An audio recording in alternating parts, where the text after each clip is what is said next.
Insufferable lib CNN reporter who's clearly on drugs here is stupid enough to sit down for an interview with Tim Dillon. Why would Tim Dillon give CNN a platform? Then she asks whether Tim Dillon is the new establishment media.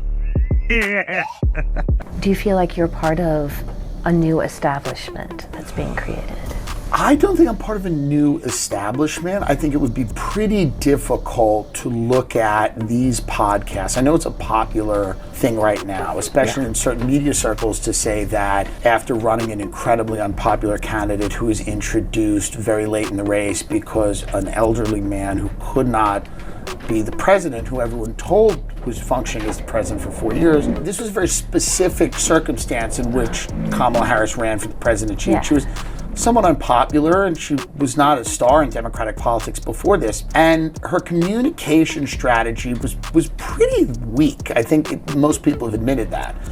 So to hang this defeat all on a few podcasts and to say that they were the problem, I just don't buy the narrative. So I don't think I'm a new establishment. If you weigh, again, a few comedians with podcasts versus all of the people that supported Kamala Harris, you know, Democrat donors, billionaires, big people, if the idea is that me and a few comedians have more power than multi-billionaires, huge media institutions, a whole political party apparatus, I just don't think most people are going to buy that. I think it seems like a great way to excuse running an unpopular candidate on a platform that American people weren't sold on. So the idea that like the power that Theo Von has would be equal to like the intelligence agencies or these massive legacy media institutions seems crazy. But you got way more audience than when you're saying we don't have power, we're not the CIA. Well, you know, there's some gradations between that, and also I'm sure there's like. Well, just you use the word establishment.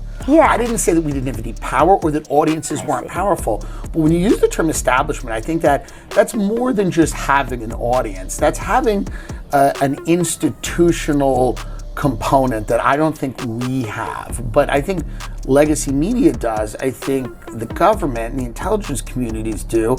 I think Hollywood certainly does. And I think all of those people, all of those power factions have worked together for a very, very, very long time. So to say that a few comedians with podcasts equal that seems crazy. I see why